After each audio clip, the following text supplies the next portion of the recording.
Começamos? Começamos mais uma edição do CPCast. Eu sou o Luciano Nogueira. Eu sou Gabriela Rosa. A Gabi é coordenadora de Educação Infantil e Fundamental 1. Luciano é diretor pedagógico. E nessa edição do CPCast a gente vai responder perguntas da audiência. Uau! Nossa audiência tem crescido. Tem crescido, tá legal, tá bacana. Tem uma galera lá no YouTube, tem uma galera ainda ouvindo o podcast. Recorde de downloads essa semana, né? Foi sucesso. E hoje, tinha um tempo já que a gente não fazia episódio respondendo perguntas, então hoje é um episódio que eu acho que é para todos os pais, mas a gente vai, acho que, pegar uma faixa etária mais ampla do que o normal, né? Vai ser mais abrangente um pouquinho, porque normalmente a gente fala de crianças menores. Sim. E tem algumas dúvidas aqui sobre crianças maiores. Os famosos adolescentes ou pré-adolescentes. Aí eu tenho uma dúvida, Gabi. Ai, meu Deus. A adolescência existe? Existe, ela precisa acabar. Existe, ela precisa acabar. O que é a adolescência, Gabi? Vamos lá. Tem um livro do Rafael Cifuentes que ele fala que ele divide, né, esse período de criança, de fase de criança, pré-adolescência e adolescência, para falar sobre maturidade. O livro é Maturidade. E ele diz que essa fase ele constata sobre a adolescência e ele fala que é uma fase de preparação para a vida adulta. Ele, sintetizando o que ele diz, é uma fase de preparação para a vida adulta, onde as responsabilidades precisam existir para ali a gente estar preparado, porque em termos cronológicos ele coloca que aos 20 e poucos você é adulto, né? Você tem a idade de ser adulto. Só que se você não tem as responsabilidades de um adulto, não é a mesma coisa. Então, basicamente, o que ele responde lá e que eu acredito que faça sentido é que é a fase onde as responsabilidades precisam começar a acontecer para que, de fato, você esteja preparado para quando elas forem reais, da vida real, da realidade da vida de um adulto. Então, a adolescência é isso aí, é essa fase. Eu acho que é meio nebuloso, né?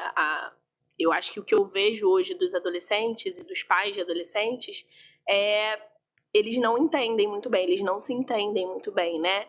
Teve uma mãe que estava na secretaria pagando alguma coisa na escola, e aí eu passei para conversar com ela e tal. Falei, se prepara, porque ele tá saindo do 5º ano, né? O aluno tá saindo do 5º ano. Se prepara porque tá vindo aí a adolescência, pré-adolescência. Ela, não fala isso pra mim, não tô preparada. E eu acho que é isso, eu acho que os pais não querem entrar porque veem como um período meio nebuloso. Acho que tem que se preparar, não tem jeito. Você sabe como minha mãe chamava esse período quando eu era da cidade aí? Não. Ela chamava de aborrecência. Aborrecência, que você aborrecia ela, é isso? Exatamente, eu era um aborrecente. Boa. Eu era um aborrecente da casa. Você foi problemático? Cara, fui... Tem galera que gosta de saber. Que escuta o podcast só pra saber das fofocas. Eu fui muito problemático. Mas eu não dei problema. Eu só percebi que eu fui problemático depois que eu fiquei adulto. Geralmente isso acontece. E aí eu percebi que tinham coisas ali que tinham dado errado. Sim. Que eu achava o máximo, que eu achava super certas. Então eu considero que eu tive uma adolescência problemática, mas eu não dei tanta preocupação assim pros outros. Que é bom. Mas eu dei muita preocupação pra mim mesmo depois que eu fiquei mais velho. Você teve muita coisa pra resolver, pra corrigir. Que bom que você enxergou. Tem gente que nem enxerga, né? Não, tem muita gente que tem gente que não enxerga. Mas o que você vê aí da adolescência? Não, eu achei engraçado você falar dessa fase de transição e da entrada das responsabilidades, porque ontem eu tava assistindo um podcast, tava ouvindo um podcast enquanto eu corria, de um casal de triatletas que eu gosto muito. Ninguém gosta de triatlon, mas se alguém gostar de triatlon, eu recomendo. Se chama That Triathlon Live. É a Paula e o Eric, eles falam da vida deles como triatletas. E teve uma pergunta lá de uma triatleta da Austrália, querendo saber como é que foi o começo deles, porque ela tá começando, e triatlon é um esporte caro. Por isso que eu só escuto podcast, eu praticamente não faço nada, só escuto. Por quê? Ela tá começando e tem algumas dúvidas, e é caro, e ela quer saber como é que foi pra eles. E a Paula tem uma história muito maravilhosa, assim, de filme, né? Ela é um talento que foi descoberto muito jovem. 16 para 17 anos ela estava disputando a Olimpíada de Londres, então tinha todo o apoio do Canadá, tudo lá. E o marido dela, o companheiro dela, eles não são casados, o Eric, ele teve uma história bem diferente. Então ele conta ali a trajetória dele, mas só um detalhe que eu não vou contar a história toda aqui, Mas só um detalhe que eu achei muito legal foi o seguinte. Ele, depois que entrou para a faculdade, ele não foi morar em outro estado, em outra cidade, como é muito comum nos Estados Unidos, mas ele ficou morando no porão da casa dos pais para economizar dinheiro. E os pais dele foram legais o suficiente para cobrar um aluguel bem baratinho dele. Olha! Então você imagina a diferença de cultura, né? Um garoto de 18 anos tem o sonho de ser triatleta. Em vez dos pais estarem se matando de trabalhar para dar tudo para ele precisa correr atrás. Ele trabalhava na época e mora quase de graça, com um aluguel muito em conta no porão da casa dos pais. E a gente vê que tem muita gente aqui no Brasil que com 25, 26, 27, 28 anos está morando no seu quarto de criança ainda, com a mãe lavando a roupa, fazendo a comida e tal. Então, cada cultura é uma cultura. É isso que eu ia falar, isso é meio da cultura americana também, começar isso mais cedo, né? Porque eu vejo muito, sei lá, talvez, não sei se em filme, eles trabalhando, tipo, no lanchonete, essas coisas assim. É meio da cultura americana isso? É da cultura deles se virarem logo que terminam o segundo grau, lá o high school.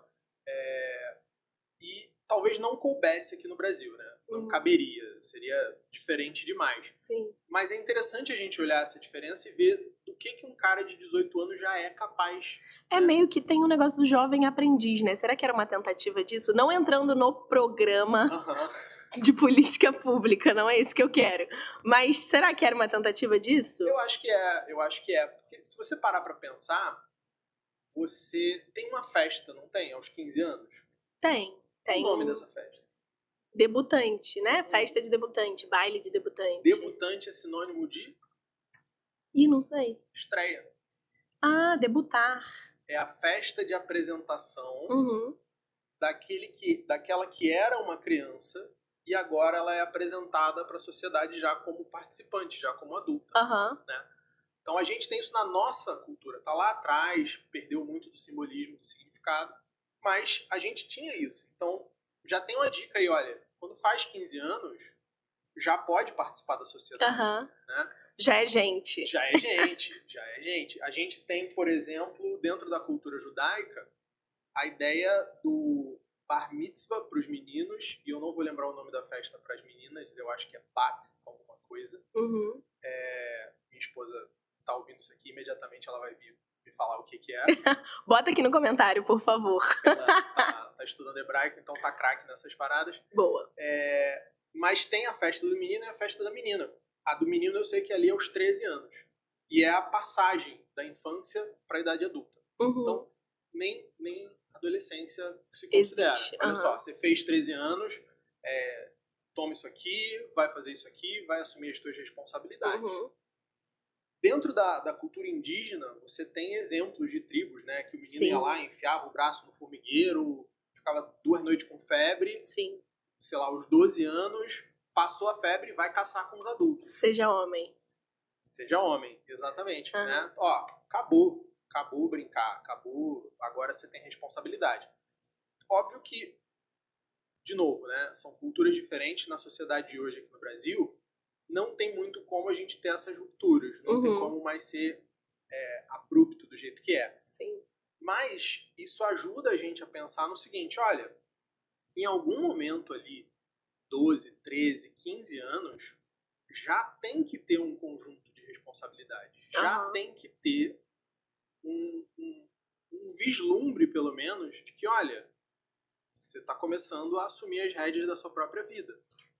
Tem uma coisa que a gente chama, e aí é óbvio que a gente está tratando de adolescentes, pré-adolescentes ali, mas isso dá para começar lá na infância, que a gente fala sobre encargos, né? Óbvio que não é uma responsabilidade, a casa não vai cair se aquela criança não colocar a mesa, que é o encargo dela, não tirar o lixo, que é o encargo dela, mas é meio que essa ideia, você consegue fazer isso já na educação infantil, na primeira infância, da criança ter responsabilidades. Porque uma das coisas que eu vejo muito também era o filhinho da mamãe, era lindo, maravilhoso, cabelo lambidinho, assim, igual o Kiko, lá do Chaves. E do nada, não, ele é adolescente, agora ele tem que viver o mundo. É um pouco minimamente egoísta da parte do pai querer fazer isso dessa forma abrupta. Então, eu acho que precisa E aí, de novo, né, o Luciano já falou isso, o pai precisa olhar e entender que existem fases e que ele precisa se preparar para essas fases. Então, eu acho que a preparação para a adolescência tem que acontecer na primeira infância, nos primeiros anos. A gente viveu isso essa semana aqui, porque a gente soltou uma pesquisa, né? Ah, tá. Eu adoro quando você fala alguma coisa dessa semana e eu não lembro. Eu falo, meu Deus, o que eu tava fazendo? A gente soltou uma pesquisa de satisfação. Aham. E é engraçado ver o percentual de respostas, né? Ah, tipo assim, sim.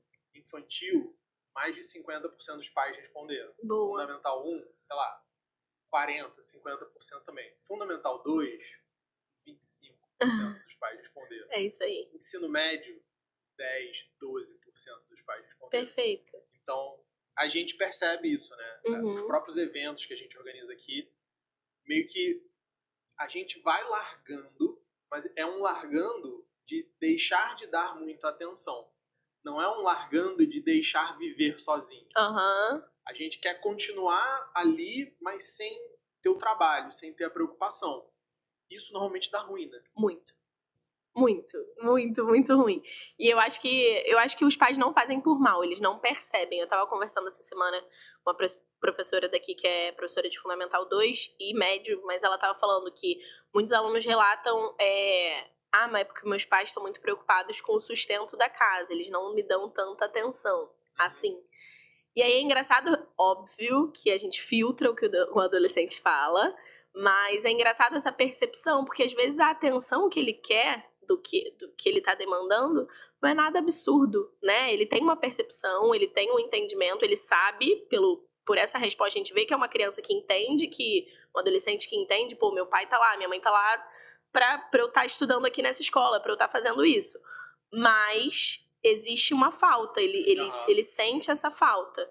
E às vezes pro adulto eles não percebem, o adulto não percebe que essa falta tá ali, que tem um buraco emocional. Não, e às vezes até ouve esse discurso e pensa, já tá maduro o suficiente, já... Não. Só que todo relacionamento, né, marido, mulher, até mãe e filho, ele precisa ser cultivado de alguma forma. Sim. E não é diferente com adolescente, né? Se você, sei lá, é adulto e, sei lá, você tem sua mãe, você tem uma tia, você tem um primo, e você fica muito tempo sem ter contato com essa pessoa, primeira vez que você encontrar, vai ter aqueles 5 minutos de estranheza, assim, Sim. né? Pô, e aí, fica aquele e aí, né? Amigo, quando você encontra depois de muito tempo no shopping, né? Bora marcar. Não engata de primeira. Ai, nem nunca, gente. Tô brincando. Porque os relacionamentos, eles precisam estar sempre sendo cultivados ali. Isso aí. Então, se você tem um adolescente dentro de casa e esse relacionamento não está sendo cultivado, vai dar problema em algum momento. Tem uma frase que fala sobre fogo, que a gente não cultive as coisas como fogos de artifício, né? Como aquela velinha do parabéns que explode e depois acaba. Que seja uma vela normal e que a gente tenha que cultivar aquilo ali, deixar a chama acesa por mais tempo. Então, eu acho que relacionamento é meio que isso, né? É deixar a chama acesa por mais tempo e pra deixar tem que cultivar, tem que ter oxigênio ali. Então... Agora, quando a gente tá cultivando isso... Será que dá pra gente regar demais essa planta? Não. A gente falou de privacidade semana passada. Sim. Né? E a gente tá falando que, olha, tá virando adulto, tá virando gente, já pode sair pra caçar, já pode interagir na sociedade. Na tua visão, qual é a medida tá bom, então eu vou ter que deixar tomar decisão. O quanto eu solto ou o quanto eu mantenho? Será que dá para eu regar demais essa plantinha? Ou seja, tentar ficar ali muito próximo e isso não funcionar também? A gente até falou isso na semana passada, né? Precisa entender que ele precisa ser capaz de arcar com a consequência daquilo que você permite que ele faça. Então, se teu filho não é capaz de ir à padaria sozinho, ele não pode, porque ele vai, sei lá, se perder no meio do caminho, porque ele não sabe o caminho da padaria, ele não pode ir à padaria sozinho, ele não tem condição de fazer isso. Mas é engraçado porque dentro da adolescência, eu vejo que os pais, eles têm medo de falar com os filhos. Porque voltando ao assunto que a gente tá falando de privacidade, porque alguns têm medo porque estão invadindo a privacidade e outros têm medo porque sabem que falar afasta a criança. A criança fica reativa ao falar. Mas existem formas de você fazer isso, né? Você não pergunta pro seu filho, eu sei que existe essa pergunta na mesa do almoço de domingo com a tia que mora em Mesquita, em Magé, em Saquarema e veio almoçar no domingo e pergunta, e aí, os namoradinhos? Mas não é nesse caminho que a gente consegue a resposta mais concreta. Você vira pro seu filho, como é que foi o dia na escola? Bom, tá, você não vai tirar nada dele dali, nada. Então, eu acho que a medida do regar e do trazer ele mais pra perto é saber como chegar. E aí, fulano? E aí ele vai te dar um indício. Num outro dia, você volta e fala sobre isso. Você volta e fala sobre fulano. Então, eu acho que olhar demais afasta a criança, o adolescente, né? O que eu vejo a gente insiste demais. O adulto, ele é reativo demais. Ele é duro demais no chegar. E o adolescente não quer isso. O adolescente quer espaço. Não é espaço sem vigilância, mas se você ficar perguntando todos os dias sobre uma coisa que você sabe que incomoda ele não vai falar com você sobre essa coisa. Ele vai se afastar, ele vai achar você um insuportável, um chato. Então é conseguir chegar de alguma forma naquele assunto. Eu acho que eu tenho uma dica boa. Vai. Talvez não seja mais fácil de aplicar, tá, gente? Mas eu acho que vocês conseguem. Que é a seguinte. Eu li um livro há muitos anos atrás, sei lá, 2007, antes disso, 2005 talvez, 2004, de um psicólogo americano chamado John Murray. Na época eu jogava tênis e eu me interessava muito sobre essa questão da parte psicológica do jogo, da parte mental do jogo. Sempre curti essa vibe de entender como as pessoas funcionam. E nesse livro do Murray, ele fala sobre um momento propício de abordagem do técnico. Boa. Quando é que o técnico pode chegar para o jogador e ensinar alguma coisa? Porque existem momentos onde a pessoa vai estar mais fechada, Perfeito. Existem momentos onde a pessoa vai estar mais aberta. Então, ele chamava isso no livro de teachable moments, né? Eu traduzi, eu uso até hoje isso, ficou comigo desde lá, eu chamo de momentos pedagógicos. Então, você tem que treinar o seu olhar para reconhecer os momentos pedagógicos. Ou seja, como é que vai ser recebida a tua fala em relação àquilo? Não basta você falar o que você quer na hora que você quer. Óbvio, se a gente está falando de uma situação extrema, de risco, você tem que falar o que é necessário na hora que é necessário. Do jeito que der para falar. Exatamente. Mas se você está num momento onde você pode parar um pouquinho e avaliar, será que eu falo agora, daqui a meia hora, hoje de noite, amanhã de manhã? E aí, hoje, dando aula, o que eu faço? Né? Eu tento criar esses momentos. Sim. A gente está lidando com uma geração um pouco apática, sem muita energia vital, sem muito aquele impulso de sair e fazer coisas e falar de coisas, né? Você senta para conversar com um adolescente hoje, ele tá meio ombro caído, meio assim, né? Esperando o momento de pegar o celular, e ele Que saco. Não, tá bom. E você sente que a maioria deles tem essa baixa, né? Alguns não, mas a maioria tem essa baixa emocional, assim, baixa de energia. Então, eu em sala de aula, o que eu faço? A Aurinda fica desesperada comigo, a Aurinda é orientadora aqui da escola, gente. Porque eu provoco eles em alguns momentos. Porque eu quero que eles reajam. E aí, depois que eles reagem, eu consigo, na maioria das vezes, às vezes não, mas eu consigo trazer de volta e falar daquilo que eu preciso falar. Mas ali ele já tem algum engajamento emocional. Então, vez por outra, né, encontrar esses momentos onde eles estão engajados emocionalmente com um determinado assunto funciona para você conseguir falar o que você precisa e para você conseguir tocar nos pontos que você precisa. Porque se você ficar o tempo todo ali martelando um determinado ponto, sem necessariamente verificar se aquele adolescente ele tá ali, se ele vai falar daquilo, ou se a cabeça dele tá em outro lugar, ou se ele não tá afim de interagir com você naquele momento, vai ser barulho, né? Vai ser mais do mesmo. Vai e ser é em vão, né? E você tá demandando uma energia e é em vão. Tá queimando cartucho. Exatamente. Beleza. Eu quis gastar esses 15 minutinhos aqui pra gente falar um pouco de adolescente, criar um contexto pra gente entrar nas perguntas já mais aquecido. Então, vamos lá. Beleza. A primeira pergunta que eu recebi foi: como lidar quando não aprovo as amizades de um adolescente? Simples, tranca no quarto e deixa viver sozinho. Pronto, tranquilo. Faz que nem a bruxa do João e Maria, né? Põe na jaula, escorrega um pratinho de comida ali embaixo da porta. Moleza, tranca no quarto, deixa viver sozinho. É difícil, difícil assim, porque eu me pergunto assim, o que é não aprovar, né? O que é não gostar das amizades do filho? Porque isso aí tem um quê de julgamento, né? Muito de julgamento. Então, pra você não gostar das amizades do teu filho, pra você ficar com o pé atrás, com a orelha em alerta, eu creio que existe no pai e na mãe uma coisa muito bem formada do que ela quer ou não quer pro filho. Sim. Então, se existe isso, ótimo. Mas se não existe, se é eu não gosto porque veio na minha casa e deixou a louça suja, fez bagunça, desculpa, adolescente faz bagunça. E uma coisa não tem nada a ver com a outra. Então, se você não sabe o que é certo ou errado pro teu filho, se você não sabe qual o caminho que você definiu pra educação, eu não vejo como você julgar a amizade do seu filho. Agora, se você sabe, se você entende, se você sabe pra onde você quer levar o seu filho, aí sim eu acho que você tem como olhar e falar, não é esse ambiente que eu quero pra ele. Não é. Gabi, Oi. você já teve, em algum momento da sua vida, alguma amizade que seus pais não aprovaram?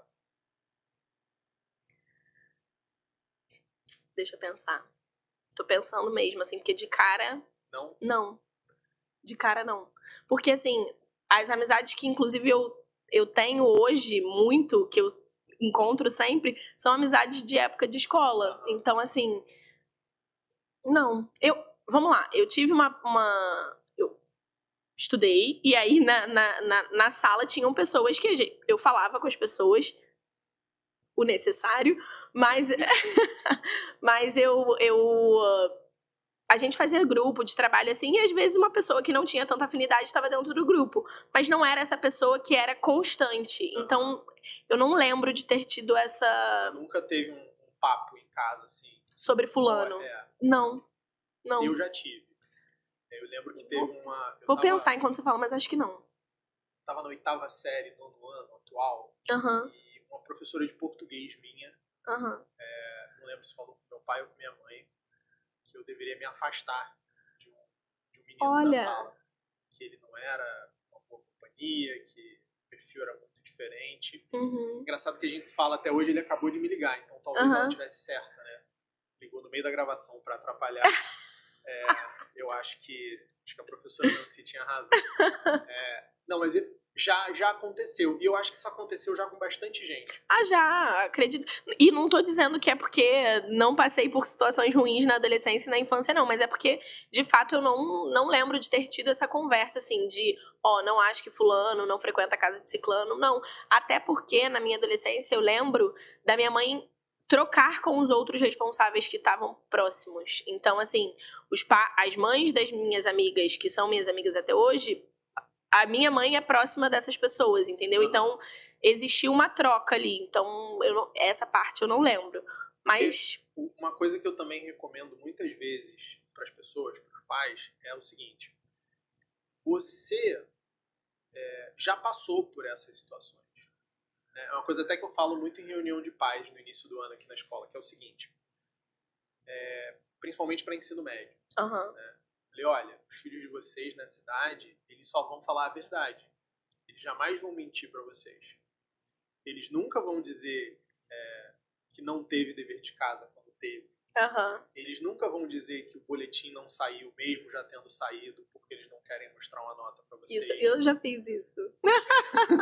Eles nunca vão dizer que vão sair com um amiguinho e sair com outro, porque sabem que vocês não querem, sei lá, que eles vão pra determinado lugar. E aí eles ficam me olhando assim, com uma cara meio de, pô, ele tá maluco? Aí eu falo, obviamente, que é uma grande brincadeira, porque eu sei que Sim. todos eles já fizeram aquilo. Claro. E, obviamente, os filhos deles vão fazer também. E não é o fim do mundo. E não é o fim do mundo. Tem que tomar uma bronca? Tem que tomar uma bronca. Tem que ter uma consequência? Tem que ter uma consequência.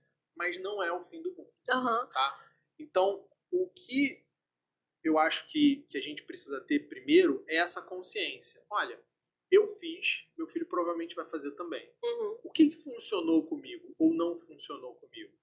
Né? Que tipo de abordagem meus pais tinham? Como é que eu reagia a esse tipo de abordagem? Você tem sempre que guardar que você é diferente do seu filho. Muitas vezes o temperamento pode ser diferente, muitas vezes o temperamento pode ser parecido, mas uma série de outras características serem diferentes. Mas quando a gente está falando de adolescência, a gente está falando de uma fase do desenvolvimento onde existe um distanciamento entre a criança e a família. Sim. Entre a pessoa e a família. Sim. Tem uma área na psicologia, o behaviorismo, né, a psicologia comportamental, que ela busca muitas explicações no processo evolutivo da humanidade. Uhum. Então, eu escutei uma explicação dessa de um behaviorista que ele falava o seguinte: olha, existe um impulso para que o filho, quando entra na idade reprodutiva, saia de perto da família. E isso vem das tribos, lá de antigamente, dos nômades. Por quê? Porque você ia aumentar a diversidade genética daquela população. Então, se você ficasse ali com a sua tribo, de repente você ia se apaixonar por um primo, o primeiro, segundo grau, e você ia ter filhos com ele. E isso não ia fazer bem para o grupo. Então, evolutivamente, isso veio como um mecanismo de proteção, onde você se afastava da sua família inicial e você buscava contato com outros grupos. Uhum. Não sei se foi isso que aconteceu, tá? Mas eu acho que é uma imagem interessante para a gente entender o que acontece nesse momento. Existe uma necessidade do adolescente de testar as Sim. regras que ele aprendeu. Testar os afetos que ele desenvolveu. Então, quando a gente está nessa fase, né, dos 12, 13, 14, de repente até um pouco depois, a gente aprendeu a gostar de certas coisas porque a nossa família nos ensinou, porque a gente teve experiências com aquelas coisas e a repetição dessas experiências formou os nossos afetos. Né? Então, eu gosto do time A, não gosto do time B, eu gosto da comida A, não gosto da comida B, eu gosto do tipo de filme A, não gosto do tipo de filme B. Gosto de fazer esse exercício, não gosto daquele. Cada um tem o seu conjunto de preferências, tem os seus afetos lá conformados de uma determinada maneira. Sim. Faz parte desse processo de amadurecimento você olhar para fora de você, olhar para fora da sua casa e validar esses afetos. Saber se aquilo que você gosta é bom mesmo e se aquilo que você não gosta é ruim mesmo. E você precisa em algum momento fazer isso no mundo lá fora. Então é normal que eles parem de ouvir um pouco, parem de se guiar um pouco, parem de se orientar pelas regras da casa e testem novas regras. Tá? Uma vez que a gente entendeu que isso é normal, aí a gente tem que se fazer uma outra pergunta, né? O quanto desses afetos foram construídos por mim, família, e o quanto eu deixei para lá, o quanto eu deixei correr o barco. Sim. Porque se eu deixei correr o barco, vai ter sido a cultura circundante, a novela, o grupinho da escola, o pessoal que conheceu nas férias, o youtuber que segue. Essa é a cultura circundante do adolescente. Né? O pessoal das dancinhas lá do TikTok. Vai ter sido esse pessoal que ajudou a construir os afetos. Então, hoje, o seu filho ou a sua filha, eles vão gostar daquilo que eles aprenderam a gostar através da repetição das experiências deles nos últimos anos. Então, para eles isso vai ser bom. E agora eles vão chegar e vão virar para outra pessoa mais distante e eles vão falar: pô, eu gosto muito de Coldplay. E se a pessoa gostar de Coldplay, aquilo vai ser agradável a ponto dele se sentir validado como indivíduo. Tipo, você tem um bom gosto musical, logo você é uma boa pessoa. É isso. Eu gosto muito de macarrão à bolonhesa. Pô, macarrão à bolonhesa é uma delícia. Caramba, eu sou uma boa pessoa. Por quê? Porque os meus afetos estão sendo validados. Então eu sou bom. É isso que tem muito valor para eles. Por isso que o adolescente tem essa questão do grupo, exatamente. Da tribo. Eles querem encontrar um grupo que valide os afetos deles. Se você como pai, se você como mãe, chega o tempo todo e só bate nesses afetos, você vai perder espaço para esse grupo. O grupo vai ser legal e você vai ser chato. O grupo vai valorizar esse adolescente que deseja ser validado, deseja ser valorizado, e você vai estar desvalorizando ele. Então, as duas coisas que a gente precisa fazer nesse momento para atingir esse adolescente são, primeiro, reposicionar a cultura. Como é que eu faço isso? A cultura só muda por substituição. Então, eu tenho que oferecer um novo conjunto de experiências para substituir aquele conjunto de experiências ou aqueles afetos que foram formados pela repetição de experiências que não estão adequados, que não são bons, que não são virtuosos. Então, como é que eu faço isso? Aí vai depender. Vai depender de onde está a falha, de onde está o vício que você está percebendo nesse adolescente. Tá? Esse é o primeiro ponto. Qual é o segundo ponto? O segundo ponto é integrar, fazer com que trabalhem juntos, não só os afetos, mas também as percepções racionais desse adolescente. Então, qual é a frase do adolescente? A frase do adolescente, quando você vai lá conversar com ele e que você fala, explica e mostra, ele fala, não, beleza, eu entendi, mas eu não me sinto assim. Mas eu não sinto que isso é bom, eu não sinto que é certo, eu não quero isso. Então, quando você vai conversar com um adolescente sobre, por exemplo, a escolha de uma carreira, você vai explicar que a carreira tal é muito boa porque traz muitas possibilidades. Você vai pelo racional. Você vai mostrando para ele, olha, isso aqui é legal, isso aqui é bacana, tenta isso, tenta aquilo, faz isso. Ah, mas eu não tô afim. Ah, mas eu não gosto disso. Ah, mas eu não me vejo fazendo isso por toda uma vida. Ninguém tá falando que você vai ter que fazer isso por toda uma vida. Eu tô te mostrando o início de um bom caminho. Uhum. Você vai encontrar outras coisas depois. Mas, cara, começa por aqui, que por aqui é melhor. Por aqui vai. Ah, não, mas eu não me vejo, eu não sinto. Então, esse é um dos poréns dessa falta de amadurecimento. É o eu entendo, mas eu não sinto. E eles passam...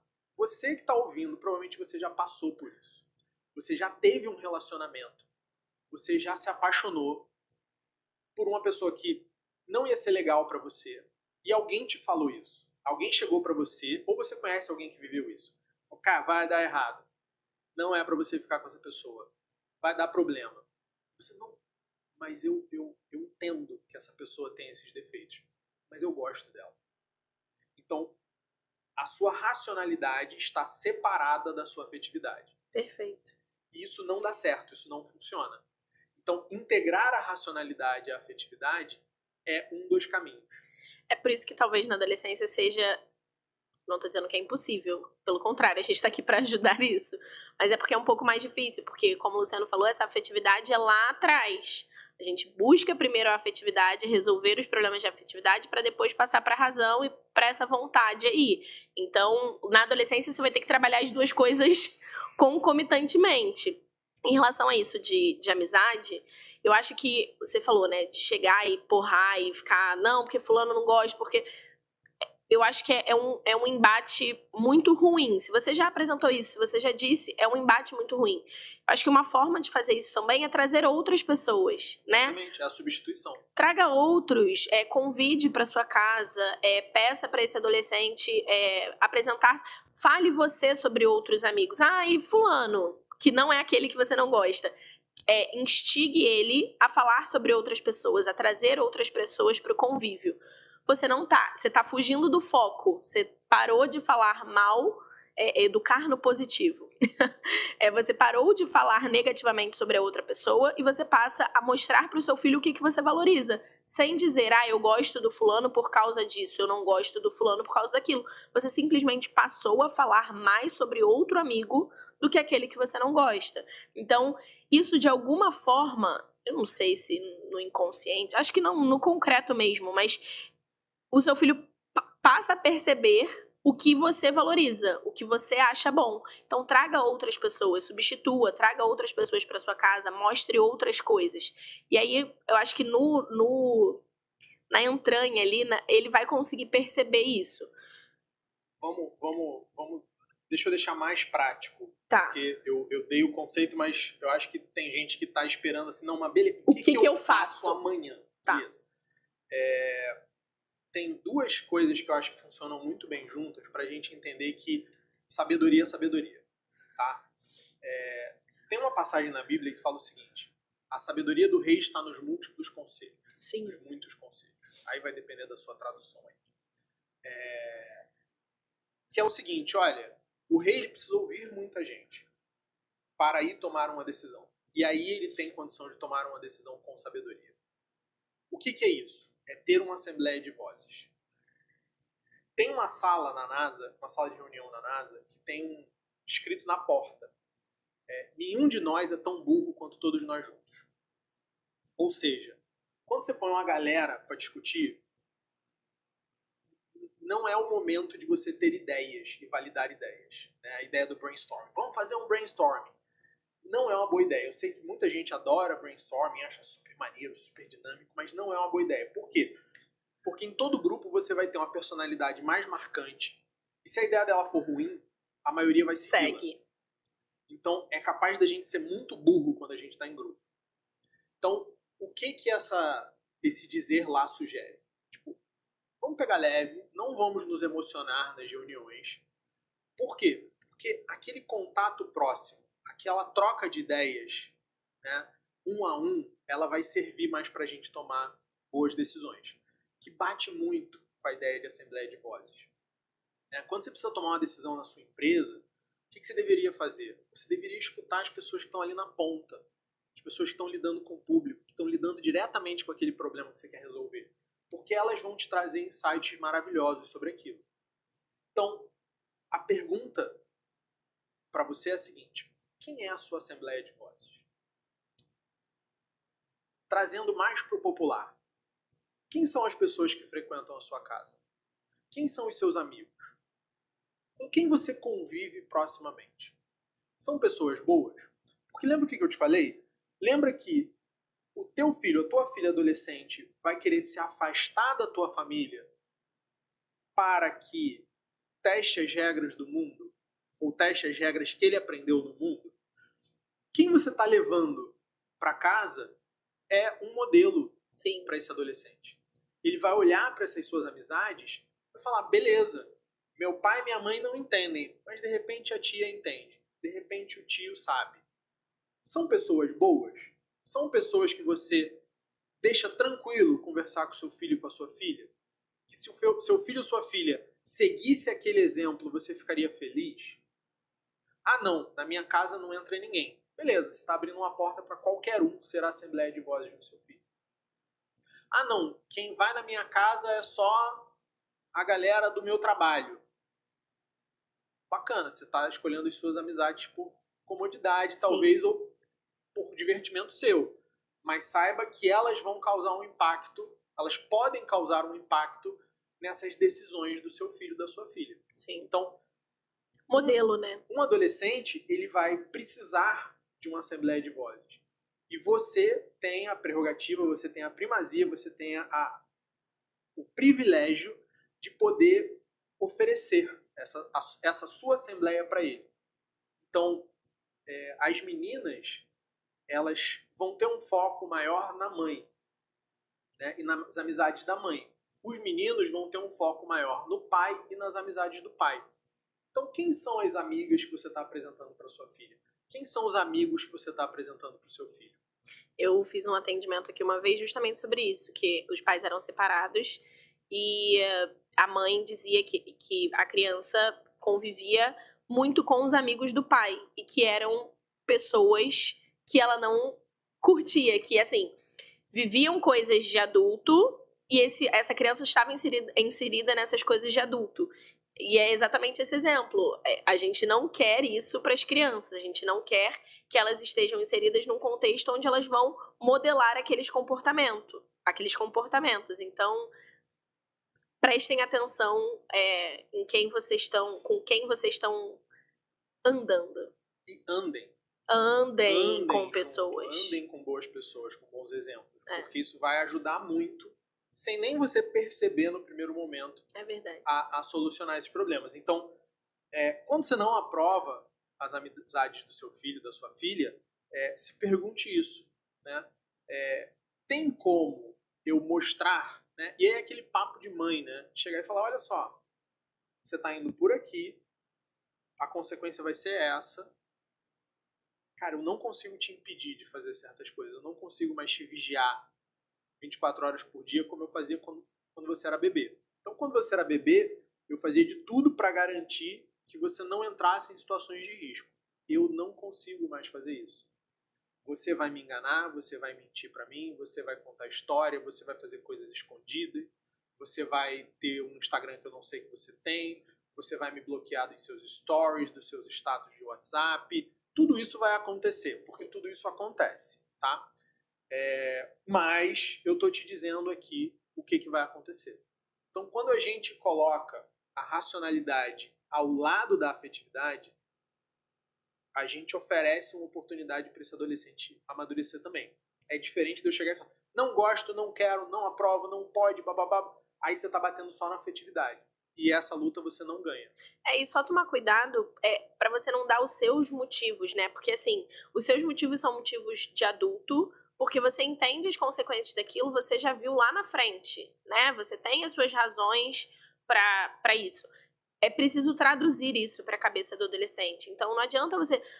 porque... Aquilo que a gente falou, clareza na comunicação. Saiba que você está falando com um adolescente. Você não está falando com o seu par, com a sua colega de trabalho, com seu esposo. Você está falando com um adolescente. Então, não precisa de razão, assim, de justificativa demais.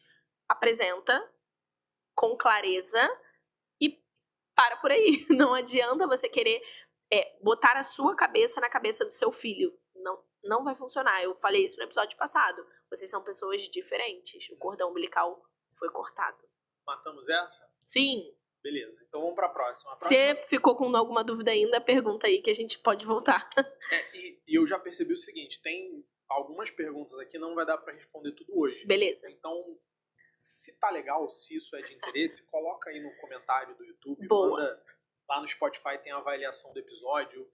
Manda uma mensagem pra gente no Instagram. Qual é o seu Instagram, Gabi? Boa! A gente não fala de Instagram. É gabriela.lsrosa. Luciano.mnogueira. Boa. Conversa com a gente pra ver se você quer mais conteúdo de adolescente ou se a gente muda de tema, vai pra outra coisa. Senão, o próximo, que já não vai ser semana que vem, a gente faz a continuação desse aqui. Beleza? Então vamos lá. A próxima pergunta essa eu acho que é mais curtinha. Tá. Por qual virtude começar a ensinar quando isso não foi uma preocupação na infância? Pela mesma que você começaria na infância. Vamos lá. De novo, é sempre mais difícil quando você começa tarde. Isso precisa ficar claro. Se você não olhou pra isso, se você não viu importância nisso, se você tinha outra cabeça quando seu filho era uma criança, isso não passou pela sua cabeça e você quer começar quando ele já é um adolescente, precisa ficar nítido que vai ser mais difícil. Porque isso não era um hábito, isso não estava construído dentro da tua rotina familiar. Agora, não tem como você... Vamos falar, sei lá, numa analogia, ver se eu vou falar besteira aqui de construção.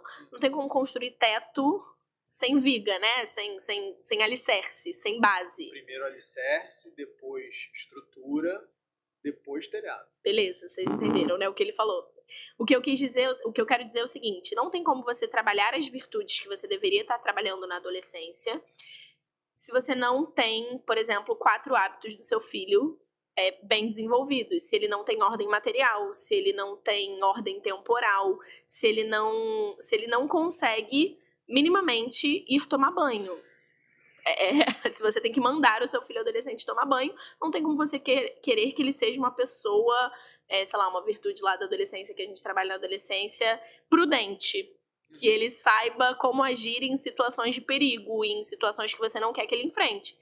Então, se você nunca pensou em virtude, se você tá querendo organizar a sua casa agora, começa com os 4 hábitos básicos mesmo. Começa com o horário do teu filho dormir, começa com o horário do teu filho acordar, começa com ordem. Ele tem que conseguir arrumar as coisas dele. Ele tem que conseguir, minimamente, acordar para ir para a escola. Ele já é um adolescente, ele não é mais uma criança. E aí, tendo instituído isso, você consegue passar para as próximas. Então, a virtude, se a gente falar das 4 virtudes cardeais lá, elas dão um alicerce para outras virtudes. Então, se eu tô falando nas crianças pequenas, a gente fala de justiça, mas não fala justiça. A ordem tá embaixo do guarda-chuva da justiça, por exemplo. Mas se você precisa trabalhar ordem para você trabalhar depois generosidade, por exemplo, no teu filho. Então, eu falaria para começar com as virtudes da infância mesmo. Beleza. Ordem. Então vamos lá. As virtudes da infância, os 4 hábitos. Quais são? Vamos lá. Ordem. A ordem, na verdade, os 4 hábitos básicos de higiene, alimentação, ordem material e tá envolvido, e sono. Isso. Tá? Então, esses 4 são a base. Sim. Tá? Então, você vai olhar para a vida do seu filho, da sua filha, e vai se perguntar se esses 4 hábitos estão formados. Uhum. Se eles não estiverem formados, o primeiro ponto para corrigir é aí. Tá? Por favor. Se eles já estiverem formados, a gente olha para as virtudes que são chamadas virtudes cardeais. Tá? O que é cardeal, gente? Cardeal vem de cardo, não vem daquele moço lá da igreja de chapéuzão vermelho, não, tá? Vem de cardo. Aliás, o cardeal dele vem de cardo também. Boa. Por quê? O cardo é aquela pecinha que tem na porta, na dobradiça da porta, aquele parafuso ali, aquele eixo, tá? Então, são virtudes centrais, são o eixo da sua vida. Então, tudo gira em torno daquilo. Aquilo é que dá a sustentação, que permite o movimento e que estrutura o negócio. Tá? Então, a porta só abre e só fecha porque tem ali antigamente era um cardo só, né? Hoje a gente tem, sei lá, 3 cardos, 4. Se for porta de rico, tem porta de rico com 4. Grande, assim, né?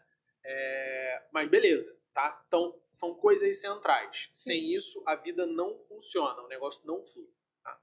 Quais são as 4 virtudes cardeais?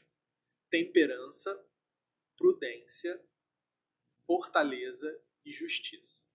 Tá? Sim. O pessoal que estuda filosofia vai me matar agora, mas eu vou dar uma versão simplificada. Sim, didática, né? Didática. Tá? Momento pedagógico lá. Exatamente. Então, você precisa de ordem em relação ao que é a sua interação com os outros. Tá? Então, você está interagindo com os outros e essa interação ela precisa ser ordeira, bem feita, organizada. Tá? Isso é a virtude da justiça. Então, o que é seu, o que é do outro é do outro. Sim. Não misture as coisas. Você precisa de ordem, de organização na sua relação com você mesmo. Sim. Tá? Isso é a virtude da fortaleza. A gente a todo momento é chamado para fazer coisas difíceis, coisas que demandam esforço, e a gente precisa ser capaz de fazer essas coisas para que a nossa vida flua bem. Então, a gente está falando de fortaleza. Você precisa de organização em relação ao tempo. A sua relação com o tempo precisa ser organizada. Precisa ser proveitosa. Precisa ser benéfica. Precisa ser... Não estou achando a palavra, mas acho que deu para entender o que eu quero dizer. Você precisa se relacionar bem com o tempo. Tá? Então a gente vai colocar a prudência como isso. E você precisa se relacionar bem com as coisas. Então você precisa querer as coisas na medida certa, as coisas materiais. Você precisa não exagerar, não ser ganancioso, não ser pródigo. Né? O pródigo é o oposto do ganancioso. O pródigo é aquele que desperdiça, que gasta demais. Eu descobri isso há pouquíssimo tempo. Tem a parábola lá do filho pródigo. Por que filho pródigo? Porque ele pegou a herança toda do pai e gastou tudo sem pensar. Então ele é pródigo. Essa é a prodigalidade. É o oposto da avareza, né? A avareza é aquele cara que quer tudo para si, não dá nada para ninguém, ele quer acumular. Sim. Então, os dois têm um relacionamento ruim com as coisas materiais. E a gente precisa se relacionar bem com elas. Por isso que a Gabi falou que para desenvolver generosidade, você precisa de ordem material. Claro. Né? Você não consegue dividir, né, com virtude algo com outra pessoa se você não tem ordem material. Você vai estar ou desprezando as suas coisas. Eu sou desapegado. Pode ser que você seja pródigo. Isso é um defeito. Desleixado. Desleixado. Isso é um defeito, não é uma qualidade. Então você vai olhar para o seu filho e vai se perguntar, onde é que está o problema? O problema está no relacionamento dele com o tempo? O problema está no relacionamento dele com as coisas materiais? O problema está no relacionamento dele com ele mesmo? Ele não tem força suficiente para fazer o que é necessário naquele momento? Ou o problema está no relacionamento dele com o outro? O seu filho é uma pessoa injusta. Né? Hoje em dia, e nessa idade, a justiça ela é muito importante. Né? Todos são, mas os relacionamentos hoje, eles estão muito voltados para si mesmo. A gente se relaciona com as outras pessoas pensando o que esse relacionamento me traz. Né? Então, se tá bom para mim, eu quero me relacionar mais com você. Se não tá bom para mim, eu vou me afastar de você. Então, esse é um ponto que a gente tem que ter atenção. Tem uma ordem, eu acabei de pensar nisso aqui, eu vou deixar no comentário, ou sei lá, não consigo botar na descrição, né? Um quadro da ordem, sei lá, da educação das virtudes. Eu acho que ajuda nisso. É óbvio que tudo que é taxativo, então eu tenho que seguir a ordem, igual eu botei aqui aquele negócio do cavalo aqui, eu tenho que seguir. Não é isso. Você vai olhar pra tua casa, pro teu filho e vai tentar ajustar da melhor forma. Se a gente tá falando do adolescente, o ideal é que você trabalhe fortaleza. É o foco ali. Era o próximo ponto que eu ia. Desculpa. Não, é ali fortaleza, porque ele precisa. Lembra que a gente falou de afetividade, e aí a gente tá falando agora de vontade. Criança, afetividade, e a gente tá passando pra vontade. Então você precisa ajudar o seu filho a educar as vontades dele. Mas você não consegue fazer isso se você não trabalhou os passos anteriores. Então, por isso que a gente falou de 4 hábitos primeiro. Então, vá lá, insiste com teu filho, que ele precisa, sei lá, exemplos bobos, lavar a louça, arrumar a mochila dele para a escola, tudo isso você está trabalhando ordem, para depois você conseguir trabalhar as outras virtudes. Então, existe um caminho, mas para quem nunca pegou isso, ordem primeiro, 4 hábitos básicos, depois você manda o caminho. Eu vou fazer um documento e boto no link com as virtudes e as subdivisões delas e o que trabalhar. Uma coisa que eu trabalho muito nas minhas turmas, né, a gente fez isso tem mais ou menos um mês, foi falar sobre automimo para adolescente. Por quê? O adolescente, ele, por estar ainda muito envolvido com a própria afetividade, né, ele tem muitos desejos, ele deseja muitas coisas. Então ele quer a satisfação desses desejos. Então ele busca hoje muito nos relacionamentos esse prazer, né? Tanto o prazer emocional, psíquico, de ser aceito, de ser querido, quanto o prazer físico.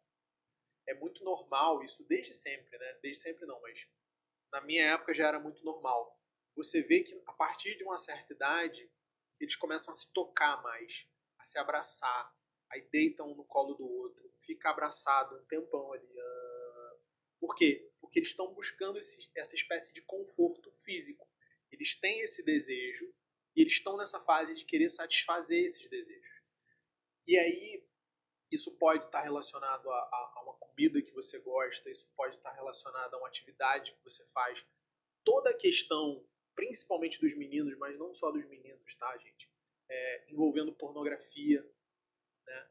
Tá nessa satisfação dos desejos. Qual é o problema da gente viver pela satisfação dos nossos desejos?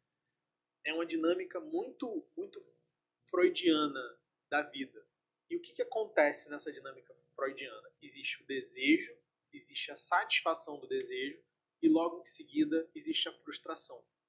E a busca por um novo desejo. Exatamente. Porque todo desejo satisfeito, ele é seguido por um vazio posterior. Sim. O Clóvis de Barros Filho, ele tem uma... Cara, eu tava tentando lembrar o nome dele porque eu ia fazer uma analogia de brio, que ele tem um negócio que ele fala que precisa ter brio pra realizar as coisas. Ele tem um sketch lá, né? Ele é quase um cara de stand-up. O cara, é verdade. Ele trabalha, dá aula de filosofia, mas ele tem uma capacidade de falar o negócio de um jeito engraçado e didático muito legal. Que é o seguinte, ele fala da pamonha. Você já ouviu ele falando da pamonha? Não, acho que não. Quando terminar aqui, espera, fica até o final, mas quando terminar você vai e põe lá Clóvis de Barros Filho, pamonha. Tá. Que ele vai falar da utilidade marginal da pamonha. Que o cara chega com muita fome, aí vai comer uma pamonha, e a pamonha é deliciosa, e acaba. E ele fica com a pamonha foi tão deliciosa, vou comer outra. E obviamente, a cada pamonha que você come, ela é pior. Né? Então, quando a gente se guia por desejos materiais, por desejos físicos, o que a gente acaba meio que se destinando, né? Se predestinando a uma frustração. Então, o adolescente ele está muito nessa. Então, quando você fala com o adolescente sobre automimo, sobre refrear certos desejos, sobre segurar certos impulsos, né? Certos impulsos, né? Para ele é quase como uma necessidade. Né? Na pele de quem está vivendo, é quase necessário fazer aquilo. Né? Eu preciso disso.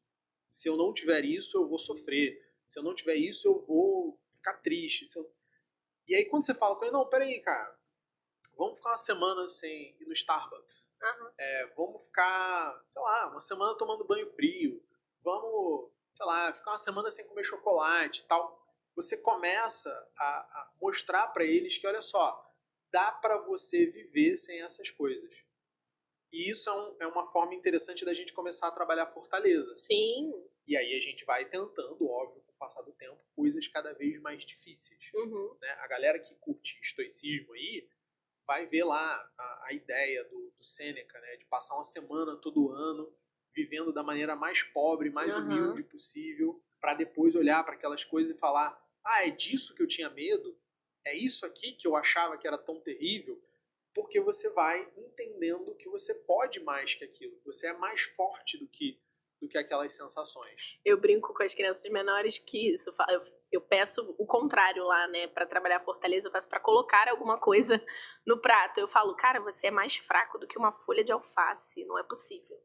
Não, aí a gente vai e é um caminho, né, do tipo assim, como é que você vai se deixar vencer por uma coisa tão minúscula? De novo, pequenas substituições. Sim. Né? E outra, o foco é na ação. A recompensa está na ação. A recompensa ela nunca vai estar posterior à ação. Se você comer alface, eu te dou um chocolate de sobremesa. Não. Porque aí você está reforçando a dinâmica de que para comer alface você precisa de um prêmio. Não.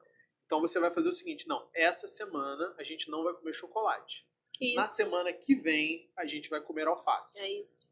Né? Você vai oferecendo diferentes estímulos e o prêmio é ter conseguido realizar a ação. Claro, e comemora muito, gente. E isso faz parte do caraca, você conseguiu. E aí toca a vida pra outra coisa.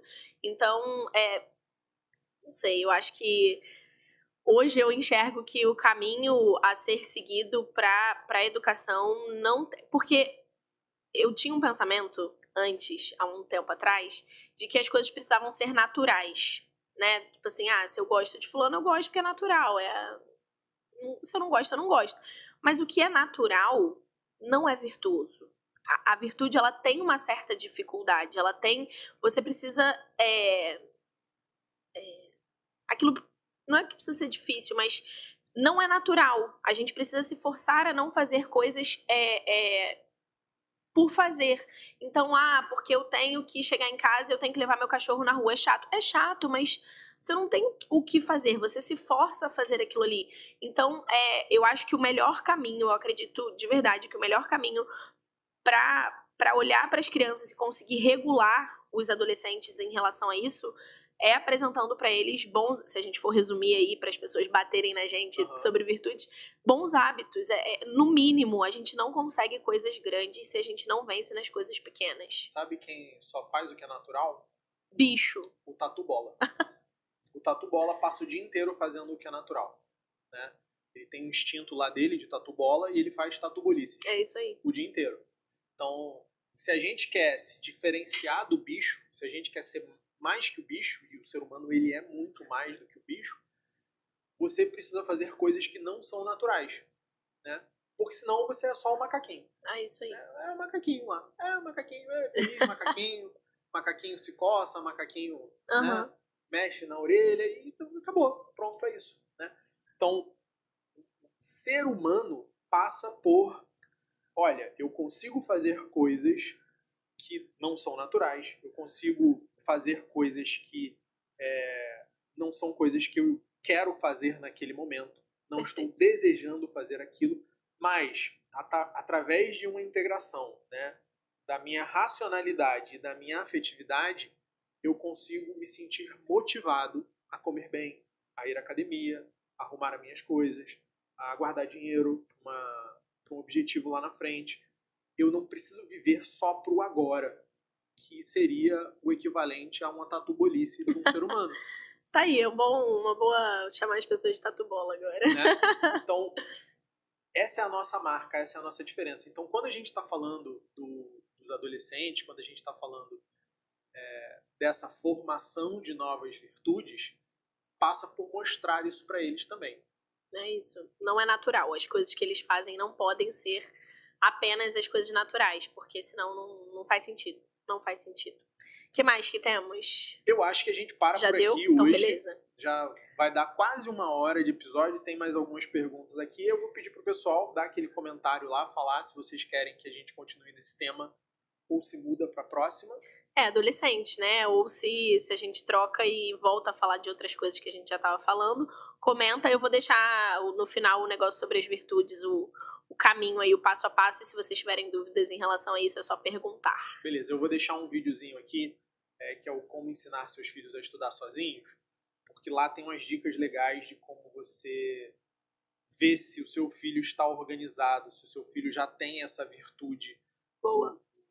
Que a gente estava falando aqui da ordem, né? Tanto material quanto temporal, se ele já tem uma rotina de estudo, se o material dele está organizado, vai te ajudar a entender se ele está nessa fase ou se ele ainda precisa desenvolver isso. Beleza. Muito obrigada. Obrigado a você, Gabi. Obrigado, pessoal. Tchau, gente. Até a próxima. Fiquem com Deus. Um abraço.